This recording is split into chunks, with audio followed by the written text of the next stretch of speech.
Well, firstly, may I say good morning to everyone, and also apologize that I brought with me yesterday the weather from London. I do apologize for this. And I also apologize that I cannot speak Portuguese, so I'm going to speak in English, but I'm very grateful for the help of the interpreters who are here. Let me begin by saying very simply, I'm very happy to be in São Paulo. For me, there are a small number of cities around the world where the DNA of the city somehow captures the essence of what cities are for. The energy, the interaction, the mix, the excitement, the innovation, the terrible problems that are hard to solve.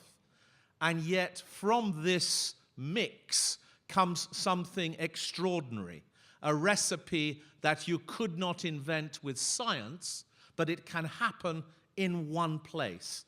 São Paulo is a city like this, like my city, London, like New York, like Hong Kong, the cities that really wake me up in the morning. And so I'm very, very happy to be here. I want to say a special thank you to the University of São Paulo for the invitation to be here. And I want to congratulate USP Ciudades for the development of their work as a specialist center here. I'm lucky to work with the specialist city research and knowledge centers in LSE, in Columbia University in New York, at the University of Singapore, the University of Hong Kong, the University of Cape Town. And in their continents, these research centers within the university provide a junction box for ideas and for connection between the emerging world of cities and the great scientific investigations that the universities produce. In Latin America, no leading center for cities research has yet emerged. In North America, in Europe, in Africa, in Asia, we have it. In Australasia, we have it. We don't have it yet in Latin America. And it's very important that USP Ciudades has the opportunity to become the leading university-based knowledge and research center on cities. So for me, it's a great honor to be making a small contribution to that process. So today, what I want to talk about is, I think, an issue that is under the surface of many people thinking and talking about cities. We know there is much talk that we are now living in the urban age, the 21st century, where the management of urbanization and metropolitanization is a big topic in the public sector. We know that the link between the global economy and the newly globalizing sectors of the economy is something that is challenging businesses and national governments and multinational organizations to think differently about how the global economy is managed. We know that the global environment, particularly the challenge of climate change, but also the challenges of freak weather, the need for resilience and sustainability is a big new agenda. And people talk a lot about the rise of the city-state. Actually, I think this idea is wrong, and I'll explain why later, because I think we see the rise of city hubs, but very few of these city hubs have the powers of states. So we'll talk about that. And of course, we talk about the interaction of new digital technologies and big data with the challenges of urban management, smart cities, future cities, and many other kinds of cities. And we'll look at them in a minute. But I don't think there is in the world at the moment a consistent conversation about another trend that is part of this big dynamics, which is firstly the challenges of weak city governance, and we will talk about that, but most importantly, and my main topic for today, is the urbanization and reurbanization of business. the changes that are happening within companies in many different sectors, which means that for the first time since the Middle Ages, since the birth of industrialization, since the 16th, 17th, and 18th centuries, the relationship between business and cities has a new and growing dynamic within it, and this is our topic for the conversation for the next period of time. So I would characterize this discussion, cities and businesses, as a rapidly evolving or re-emerging relationship. Of course, cities and business have had a relationship very much in the past, and we know that cities were invented as locations of trade, as places of innovation, as places of control and administration, of economic exchange. We know the relationship between proximity and interaction that cities make possible, and innovation and productivity. But I will argue in the course of today that that relationship has taken a big leap forward, driven by globalization and technological changes, but also now embraced by corporate leadership. So, in part one of the speech, I want to talk about 6 new trends that I think we have evidence to observe, which I think are the important trends underpinning this new relationship and dynamic. It's going too quickly.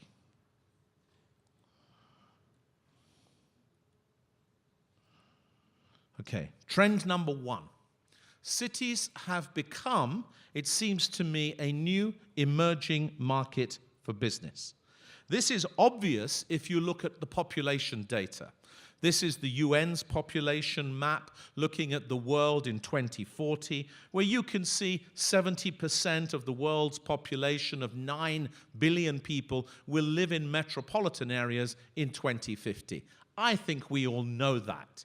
But if you think of the implication this has for the growth of the world's consuming classes and the emergence of the middle class with their desire to buy a new range of products and services, living an urban lifestyle, you can see that the implications for a huge range of businesses, from consumer goods through to hospitality, to leisure, to amenities, to healthcare, and other kinds of services, has become very, very large and will continue to do so.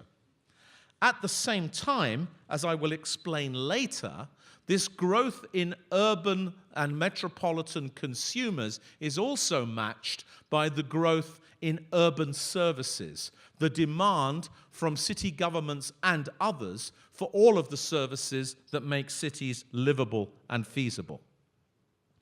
There's also, of course, in this growth of cities as an emerging market for businesses, big changes, not just in population, but also in the nature of the economy.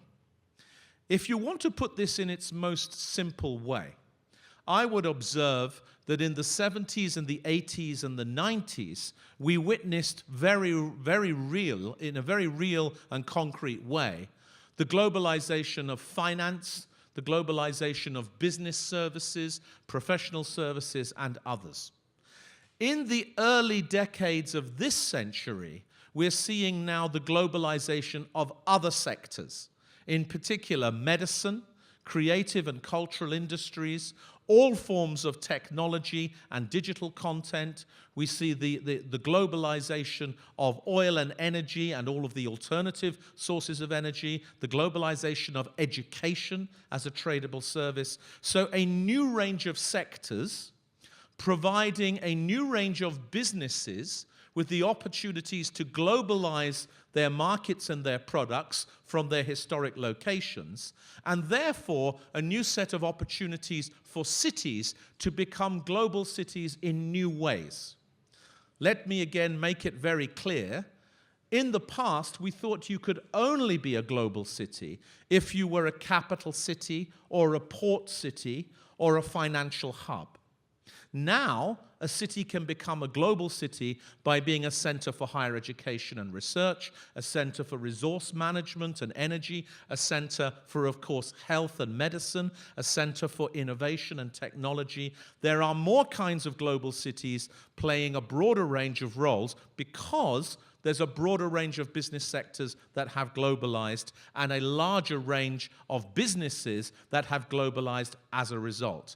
Just think of the companies operating in the IT sphere, whether it's Amazon or Google or any of the others that we know. They are the new global firms, globalizing through a new set of sectors. So this big opportunity has enabled many different cities to become new global hubs and has enabled a huge range of companies to begin to enter this market. Let's look at trend number 2, what I'd like to call the rise of tradable urban services. Because we are building new cities, and we are expanding existing cities, and we are modernizing and regenerating historical cities, we have a massive growth in a market for all sorts of services that weren't previously thought of as global. These services include, of course, planning and architecture and urban design that have been international but have now embraced a much bigger global urban world. But we also have services in energy, in water management and waste management, in housing development, a wide range of logistics that we used to think of as being part of a quasi-public sector or part of a local economy. These sectors have now grown in such a way and have rapidly globalized so that we can think about them as a new cluster for cities. Now, in some cities, this cluster of tradable urban services, whether it's engineering, urban design, project management, asset management, these tradable urban services have now become a dominant dimension of that city's economies. So we can add to our analysis of finance and professional services, creative industries, knowledge services, technology services, this new cluster of tradable urban services, which in Singapore and in Barcelona and in many other cities around the world is now their leading cluster. Very important, for example, if you spend any time in Madrid, to see the huge range of waste management, energy management, and infrastructure management companies that have clustered there. So the growth in tradable global urban services is a huge trend, which I think we will come to see as growing even more. I'm, of course, very interested to see whether you think São Paulo has a play in these groups of services, where, given its huge expertise in engineering and architecture and planning and urban design, it should be possible. Trend number 3 I want to observe is the growth of city brands within businesses. I do not mean the branding of cities. I mean the branding of companies as being city-oriented. This trend is easily summarized, I think, with this chart that shows you, for example, that ideas like global cities or sustainable cities or smart cities or livability or the city of the future are now organizing ideas for a wide range of companies in terms of how they present themselves into a global marketplace.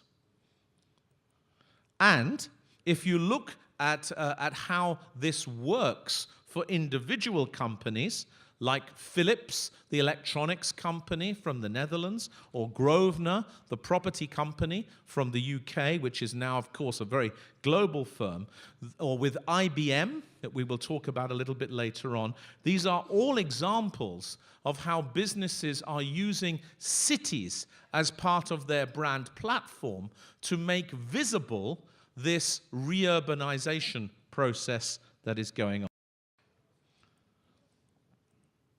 So these urbanizing services, you can see them summarized very well here. Trend number 4, and I want to spend a little bit time on this one, is because of these changes in tradable urban services, the growth of cities as markets for businesses, the growth of cities as a dimension of business branding, we see also a fundamental relocation of businesses from the old 20th century model of out-of-town suburban campuses and manufacturing locations, the out-of-town business districts or industrial districts that were created, back to an inside the city series of locations for firms. A trend that I think was not visible until 2 or 3 years ago, but is now very clear. You see this pictorial example of the old campus that's out on the edge of the city being replaced by the new funky office that's inside the city, reusing a building that wasn't previously used for these purposes, or building something specifically for it. Again, I need to go just back a little bit. So some quick examples. If you look to Australia, you can see, for example, in a city like Melbourne, that major tenants, as part of Melbourne's drive to densify the city and to de-suburbanize itself, have been 42 very large companies moving back into the city centre, following their 20 or 30-year journey into suburbia and now coming back again. In the UK, we have seen this phenomena happening in many locations, but the huge growth of private sector jobs in the centre cities has been a very key part of it, with Google and Amazon and LinkedIn, many of these technology firms, being the new pioneers of the old city centres. You can also see in Canada and in the USA many examples of commercial vacancy rates in the city centre dropping, and vacancy rates in the old suburban locations rising. Very, very clear in a wide range of sectors. But it's not just in the Anglo-Saxon world that this is happening. So if we look in China, we can see exactly the same thing going on. Core vacancy rate in central Beijing falling from 21% in 2009 to 4% last year. The city center locations becoming fuller quicker. The same thing in terms of multinationals taking their headquarters out from the suburban, safe campus and moving it into the city where they can benefit from a wider range of opportunities, which we'll summarize in a minute. And you will see the same evidence, of course, in the Philippines, in Japan, in many of the European cities that I've cited here. A very big set of changes that have enabled us to observe that the reurbanization of business is a real thing, and in the real estate industries and sectors that we know, following this trend, supporting this trend, and being a friend of it has become a critical task. So why are businesses moving back into cities and away from the suburban and out-of-town locations? Well, the first one, I think, if we start at the top and go around the clock, is opportunities to collaborate. In many of the sectors that are now growing, these are talent-led, knowledge-led, innovation-oriented sectors where proximity and collaboration are very important, and where being in a privatized, gated campus in the suburbs is a commercial disadvantage. The advantage comes from all of the networks in the interactions that can only occur in the proximity of the city. The second big issue, and I think this is very relevant for São Paulo, is that many of the cities concerned have made decisive improvements in their transportation systems and the cutting of crime. So the inner city or the center city is no longer seen as a dangerous location or an inefficient location to travel to and from.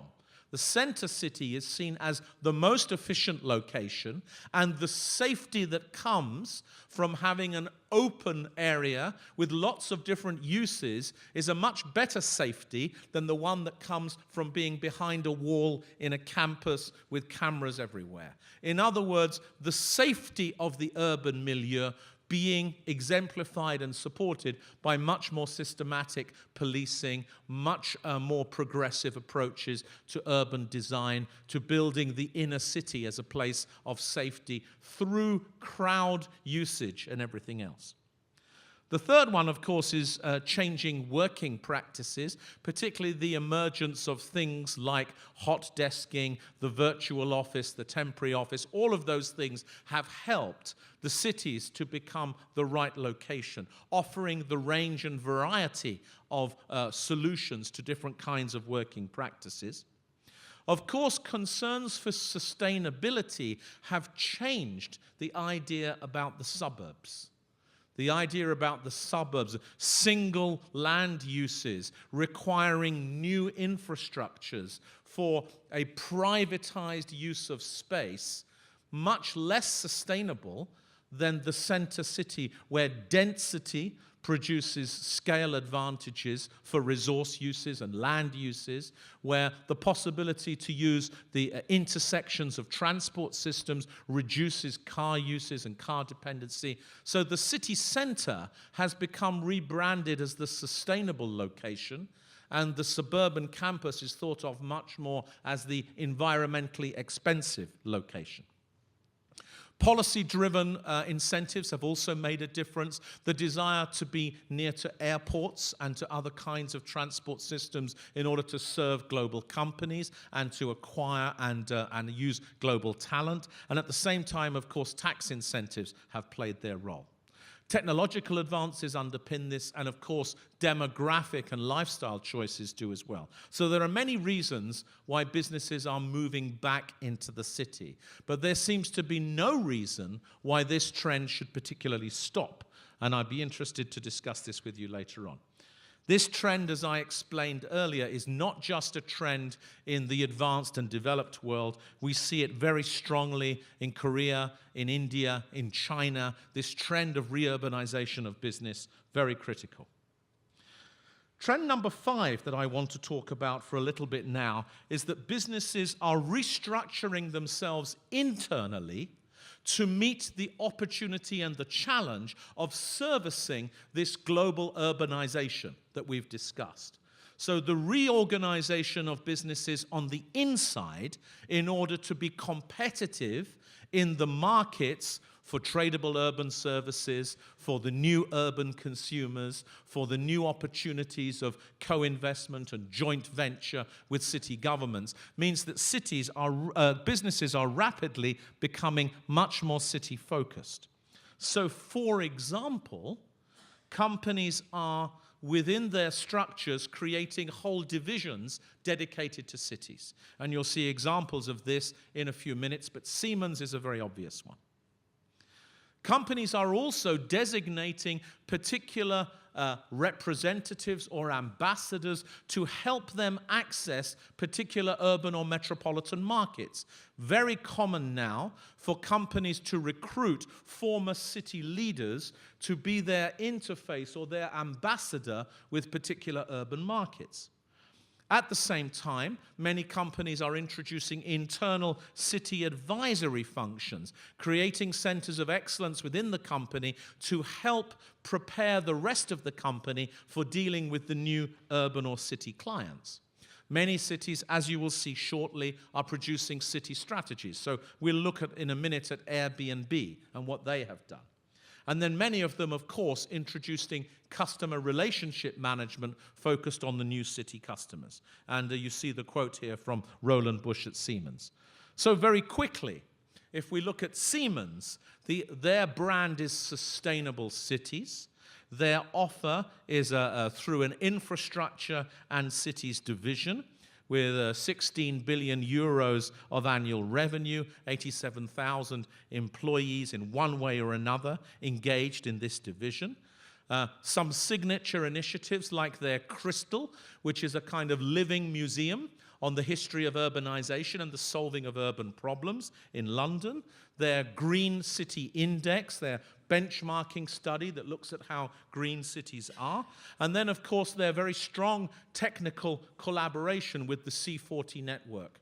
So Siemens, one example of a company being very proactive towards this new cities market and taking that very seriously within their internal structure. So Siemens, a conglomerate. What about in financial services? Let's look at JP Morgan Chase, global company engaged in thinking now through their Global Cities initiative in this question of how do cities which didn't previously globalize acquire the skills and the knowledge and the know-how in doing that. So providing a range of advisory services, training and support to help cities globalize in order then to build a market with those cities in the investments required for globalization. The expansion of airports and seaports and railway terminuses, the expansion of hotels, the expansion of higher education with an international focus. JP Morgan as a bank developing a proposition there with an executive director within the organization promoting global cities and recruiting regional bankers from the retail and the investment side of the bank to work together with them. And then, like Siemens, a signature initiative, $100 million to help Detroit, focusing on reinvesting in Detroit's economy, particularly with a strong focus on physical repair and on building a new entrepreneurial economy in Detroit. So for JP Morgan, global cities and cities who have been the victims of globalization being helped in a very particular way. Let's move to an engineering company, a small company, this one, Buro Happold, based in the UK.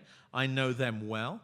But a medium-sized company, 500 to 700 people, not a big company, but reorganizing themselves around the idea of living cities, where the focus is on the interaction between the integration of city systems, land use systems, transportation systems, energy systems, management systems, with an ecological series of systems within the city so that they can put engineering at the service of nature and not the other way around. Very interesting set of propositions emerging there. And through this idea of living cities, beginning to sell diagnostic service, city systems management and monitoring. So not the typical engineering approach, but much more integrated around the idea of the city and its ecosystem. Another firm from the electronics side, Philips, headquartered in the Netherlands. Many of you will know Philips. Their brand is Livable Cities. And the focus here is on energy, sustainability, and the use of new technologies to enhance particular energy systems within cities so that they work much more effectively, with a strong focus as their sort of keynote or signature initiative on city lighting, and how we make the lighting of our cities something which is not just sustainable, but adds to the urban design offer, adds to the tackling of crime, adds to the improvement of the city more generally for livability, using, of course, all of the smart monitoring and everything else. Another case study from the hospitality sector, Airbnb, the online hotel and guest services company. For them, the issue is about responding to a challenge. As they have grown in popularity as a means for people to offer and to find accommodation within cities, so there has been a backlash from the big hotel groups.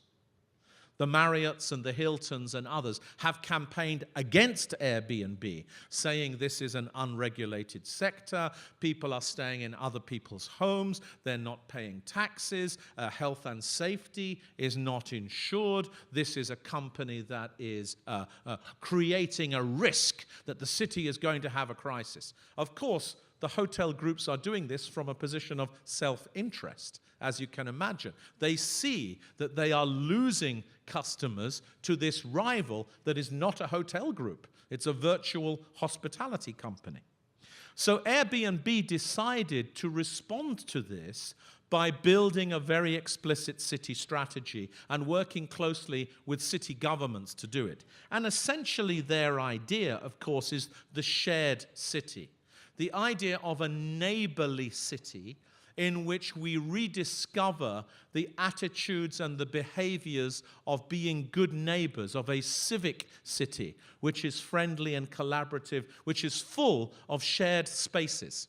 So Airbnb has been investing in a wide range of initiatives to encourage cities to build new squares and new parks, to give awards for cities that have become the most friendly and neighborly cities, and they have been helping the tourism bureaus in those cities to see that this dimension of the visitor economy is an important new dimension that is part of the huge growth in urban tourism. And that therefore their city initiative around shared cities is an initiative to help people understand that their business model is important, not just the hotels. Now, there are many other case studies that we could look at in this regard. I count more than 100 companies that have now developed a strategy towards the new city, urban and metropolitan markets. Companies that have decided that the future of their business is about engaging in and with cities in one way or another. And of course, in the future, I hope to be able to present all of them to you. Let me look at trend number 6, and then we'll go on to part 2. Trend number 6 is the observation that cities have become hubs of business innovation. I think that's obvious, isn't it, that in most companies house their R&D functions within cities. And that's been a traditional role that cities have played, although, of course, with some scientific companies, they have wanted a more hygienic location outside the city. They largely stopped doing that, and many laboratories are moving back into cities. But I want to make a very particular observation to you about cities as test markets for particular kinds of products. As more sectors of the economy globalize, so more companies need to develop new products, new services, new experiences, which are appropriate to a global market. Now, one way that companies can do that is to identify test and pilot projects in many different locations around the world. Will it work in China? We try China. Does it work in India? We try India. Will it work in Brazil? We try Brazil. This can be done, and companies can set up pilots all over the world, or they now have an alternative opportunity. Why not find a city that has Chinese and Indian and Brazilian population and test their product in a single location that has a cosmopolitan population?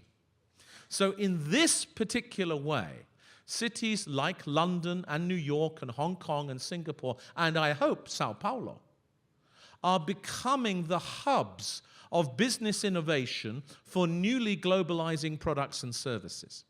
And you will see very clearly that this is working particularly well in digital content, in IT, in retail, in hospitality. It's working in education. It's working in healthcare services. Products are being tested in Cape Town with the Indian population, the African population, the Malaysian population, the Dutch population, and the English-speaking population in order to test whether those products will work in all of those markets. An interesting and important new innovation. And some cities, therefore, here in particular Brussels with its EU hub status, has population within it from 30 different European countries. So the economic development leaders in Brussels propose Brussels as the location to test products for any European market, because there you can access the population you couldn't otherwise access. I think this must be a big opportunity for Sao Paulo, and I'd like to hear more about that. This is also leading, of course, to a set of business and city innovation partnerships. Many are listed here, but one part of the strategy of the companies is to identify a small number of cities with whom to innovate. And one part of the strategy of the cities is to identify which companies to try and get. So I spoke to you about Siemens and London already. We talked about JP Morgan and Detroit. But here you see IBM and Rio de Janeiro creating a new innovation. You see Microsoft and Barcelona doing something together, which is new, cloud-based platform. You see the Arab engineering company working with Manila to form a joint venture. How can we solve the problems in this city at lower expense to the city in order to develop innovations which are useful for other cities around the world? So businesses and cities working together on innovation, joint ventures, in order to better develop products and services for the wider urban market. There are many others we could talk about here. So this is part one.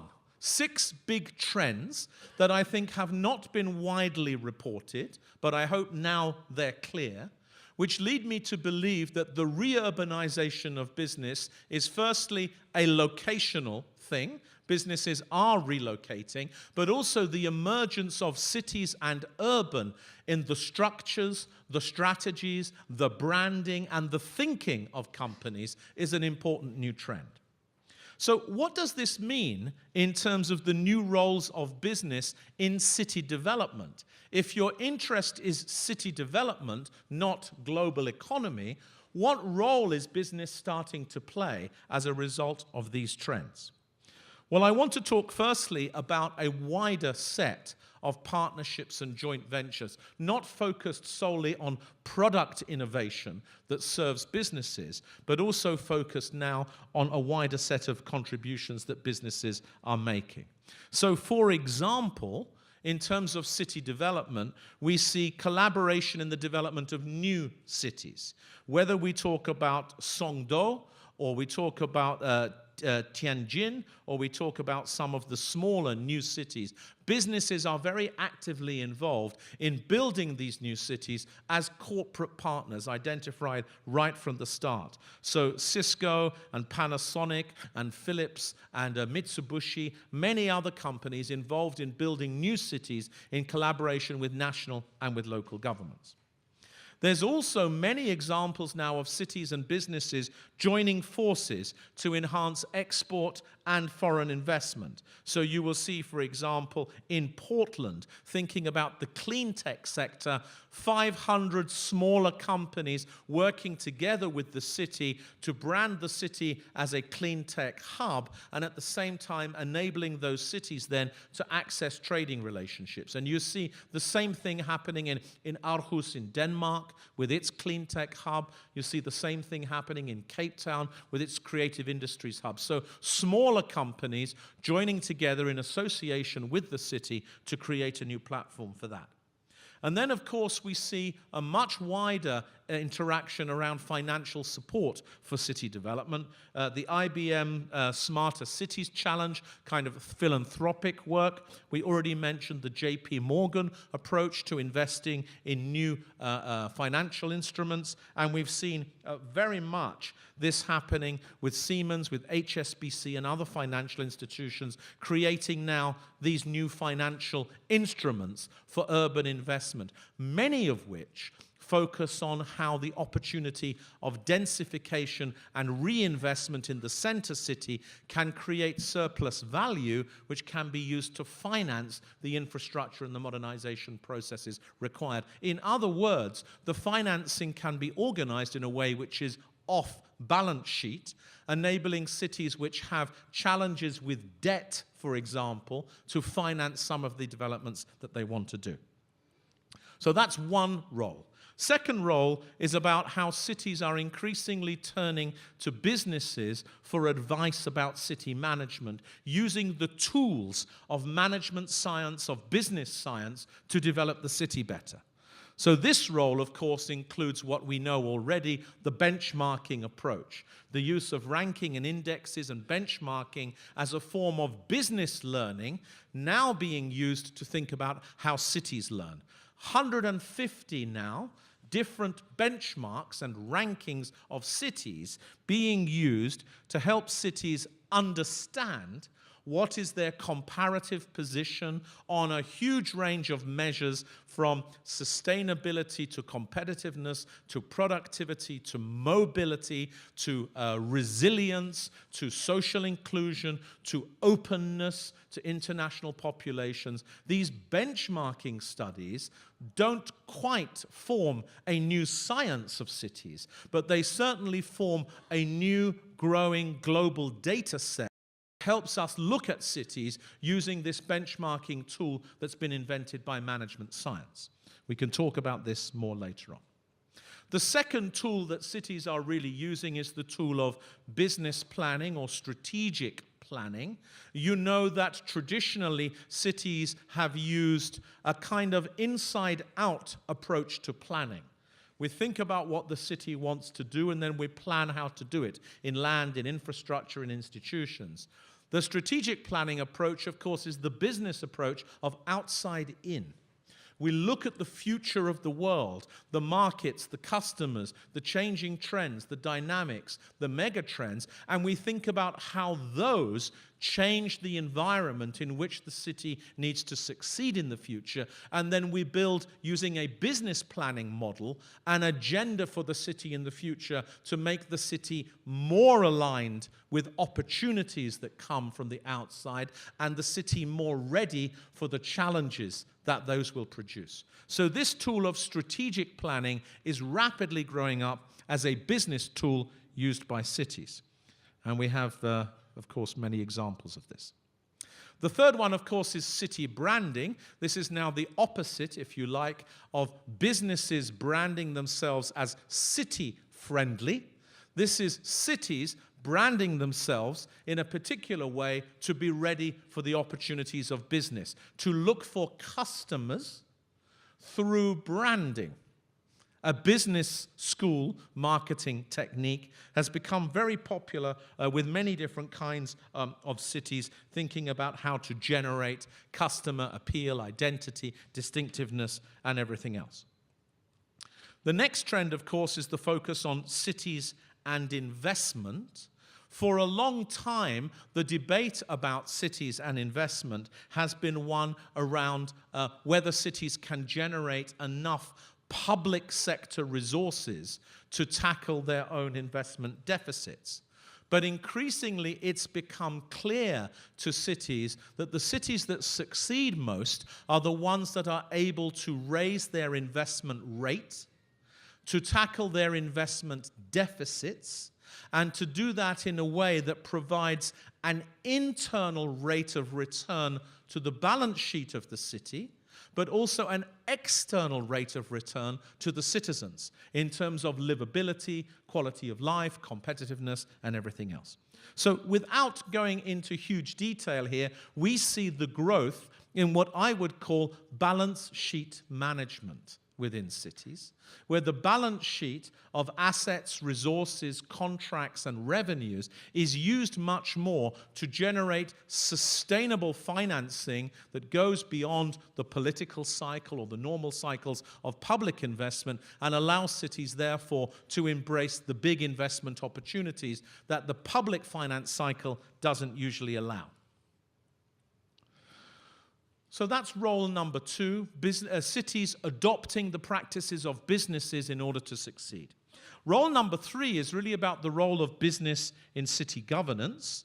And I'd like to stress that I'm not talking here about another generation of privatizations or another generation of PPPs. I think personally that some privatizations have worked very well and some have not.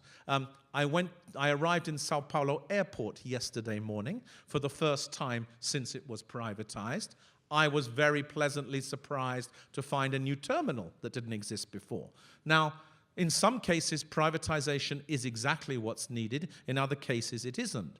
In some cases, public-private partnerships have worked spectacularly well. In other cases, they haven't. But I see a new niche in all of this around business engagement in city government. And the first one I really want to talk about is the growth of business leadership groups for cities. 20 years ago, most cities had a Chamber of Commerce, and we have Chamber of Commerce here with us today. Chamber of Commerce in a city used to focus its attention on how to campaign towards the city government to make the situation for the businesses better by reducing the regulation, increasing the pace at which decisions were made, making sure the city was outsourcing activities to local small businesses. So the dynamic was focused on business community lobbying or advocating the city government for what it's needed. This dynamic has changed very decisively in a number of cities. In London, in New York, in Hong Kong, in Singapore, in Barcelona, in Seoul, in Korea, and many other places, in Bogota, now in Colombia, we see the growth of a business leadership group whose interest is not in lobbying the city to provide better services for business, but whose interest really is threefold. The first one is to talk to the national government about the needs of the city in a way which is outside of the politics of political party. Because as you know very well, although democracy is a great thing, the dominant role of political parties in democratic systems means it's very difficult sometimes for the needs of a city to be properly recognized by a federal or a national government if there are different political parties in charge. It's a fact of life, is it not? The role of business leadership groups is to depoliticize the conversation about what the city needs and to focus instead on what is productive, what is sustainable, what is going to work. So this strand of the conversation is very important, and also to explain to the federal government why regulations and policies that look good at the national level make no sense within an individual city, the need to change them. The second focus, of course, is on the global economy and the role of business leadership groups in presenting, promoting, and championing the city in the contested markets of global investments and trade. It's very obvious, forgive me for putting it this way, that if the mayor of New York says to the business community, "Come to New York, we want you here," some of those businesses think, "Yes, you want my taxes." If the business community in New York says to the global business community, "Come to New York, we're here too," it's a completely different message. And this message has become very obvious now to many city governments who have asked the business community to lead the international promotional efforts, not the municipal government, particularly where the contest is for other private sector investment. The third big area for business leadership is the otherwise uncoordinated metropolitan space. As you know, within any big city, there is never one government. There's always many metropolitan areas with 10, 20, 30, 40 municipal governments. Democracy is a great thing, but democracy produces maps that are very incoherent. Yeah? So the idea of business leadership is to overcome the coordination failure that results from these very weird maps that say this city is 40 municipalities when everybody knows it's one place. So because business is not particularly interested in municipal boundaries, sometimes a number of business organizations working in a wise and generous way, not in a self-interested way, are able to help overcome these coordination failures, particularly in issues like infrastructure, investment and prioritization, or in the management of important resources like water. So we see now, we have here Sydney and Barcelona and Chicago, 3 examples of business leadership organizations that are starting to do this. So I'm coming now to the end. I've talked about the 6 trends of how business is re-engaging with cities, the 3 roles that business is now beginning to play in a very new way, those partnership approaches, that leadership approach, that focus much more on tackling urban problems. So this leads to, I think, a very interesting question, which is because cities are beginning to use the tools of business management much more, are cities becoming more like businesses? You will read articles in the New York Times and other places that say Mike Bloomberg is the CEO of New York. Or you will read something that says that C.Y. Leung is the chief investment officer of Hong Kong. Or Boris Johnson is the brand ambassador of London. Yeah? The idea that cities, because businesses are becoming more interested in cities, cities are becoming much more like businesses. So my question is, does this metaphor really work? And I would say, well, maybe it does in a certain way. Cities are operating much more in contested and competitive markets. They're using innovation, for example, in relation to finance or technology. They've got clearly defined goals, and they see, for example, networking and collaboration and innovation as much more what cities need to do. They think about R&D and their investment rate. They try to attract the right talent, the human capital. They think about their brand, the city's brand. They think about their leadership and how well it works. So in a certain way, cities are becoming more like businesses. But I think in all sorts of other ways, cities are not becoming like businesses. Their risk-taking is very controlled. If you're not allowed to borrow money, you're not a business, right? If you have somebody else telling you you operate in this market and not that market, if you're only allowed to do things within a geographical boundary that somebody else sets for you, you're not a business. If you have complex governance arrangements that mean that actually what happens within the city is managed by federal and state and local government and 40 local governments, not one local government, you're not a business. If you cannot choose which customers you serve or sell things to, you're not really a business. If you can't choose the products and the services that you provide, if you must provide waste management or education, or you must provide policing, you're not really a business.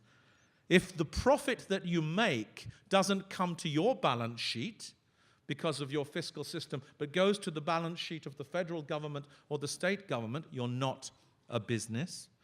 If your city leaders are not appointed on the basis of their ability to do the job, but from some other reason, and if you get rid of them even though they've done a good job, or you don't get rid of them when they do a bad job, you're not really a business.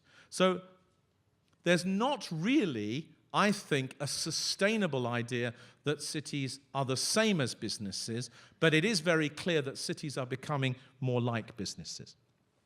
So this is the final set of thoughts. I think what we see here is something interesting that has not been part of the broad discussion yet about globalization and urbanization, that cities and businesses have a new set of relationships. If cities want to take advantage of this in the way that businesses are very proactively taking advantage of this, then cities have to do some things. I think they do have to focus on being business-friendly, open to talent, investment-ready, and a lot of work is now being done on these three ideas. The British Council has sponsored a very interesting project, which I'm lucky to be involved with, about open cities and how a city becomes open for talent. And the Urban Land Institute is doing a lot of work on what makes a city investment ready. And the OECD is thinking about what makes a city business friendly. These new ideas about how a city works are going to be very important. I think cities can continue to draw inspiration from the private sector and to borrow these tools and techniques, but never forget we're a city, we're not a business. So these tools and techniques are useful for cities in the arenas where they're in competition, but not so useful in the arenas where competition is absent, and it's more about how we drive up quality. Collaboration is a key lesson that comes out of this. Businesses collaborating with each other, businesses collaborating with cities. I think it means that cities have to focus on collaboration as a key tool for the future.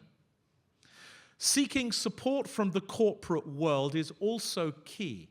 One of the problems that all cities exist within is that most systems of government are hierarchical, and cities are seen as subordinate to state or regional or federal government. Business plays a unique role in unlocking that hierarchy and making the city more equal with the federal government, because it's equally interesting to business that the city should succeed as well as the nation should succeed. So cities must take advantage of that in their diplomacy and in their advocacy. It's very clear that the welcoming of diverse and international populations, as São Paulo has always done, and London has always done, others have always done, is now a critical competitive advantage of diversity that is becoming a more important competitive advantage than it ever was before. And then, of course, what cities must do is remain mindful that they're not the same as businesses, but if they work to become great cities, they will attract great businesses and build great businesses in the process. That's what I wanted to say today. Thank you again for the opportunity to speak to you. I hope it's been at least a little bit entertaining.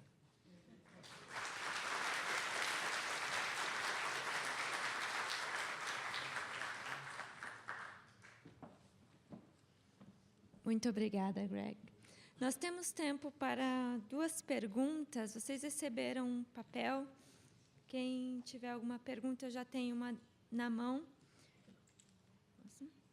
Greg, você falou sobre mobilidade, forma urbana, desenho urbano. E no Brasil, muitas vezes, quando urbanistas falam da necessidade de repensar a cidade, de adensar a cidade, alguns temores, como, por exemplo, congestionamentos e trânsito, surgem. Essa confusão também ocorre em outras cidades onde você trabalhou?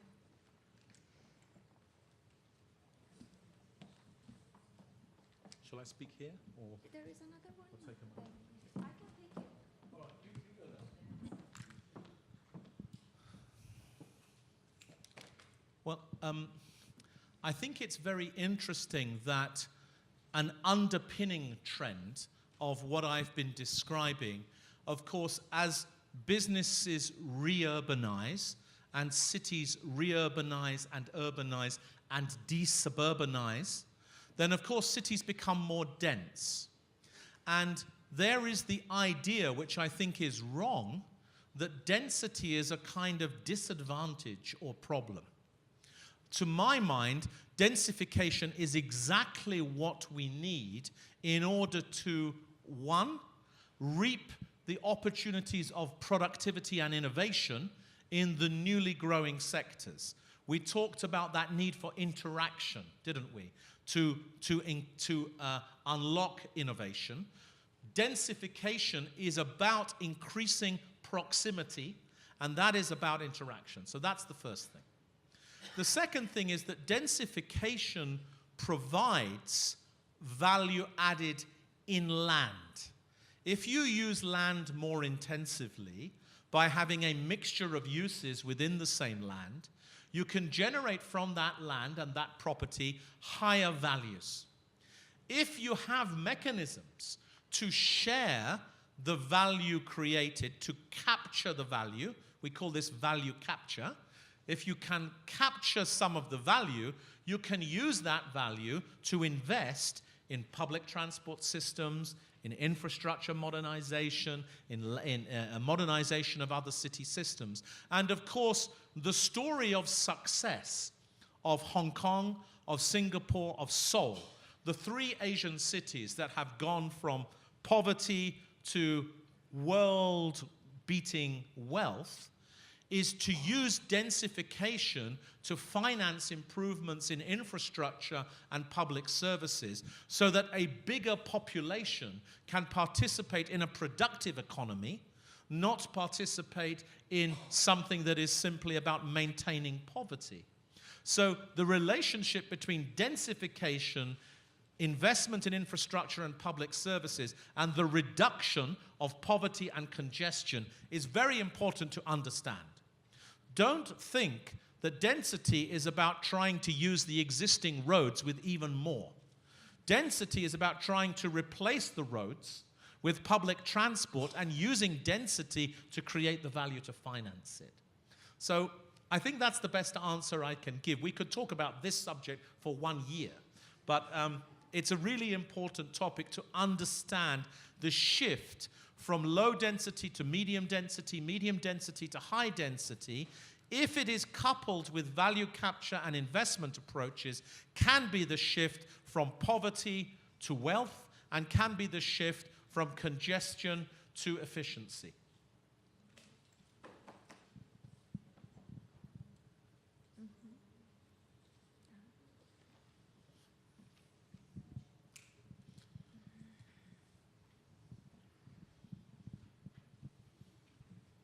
We have a pause while the questions are read.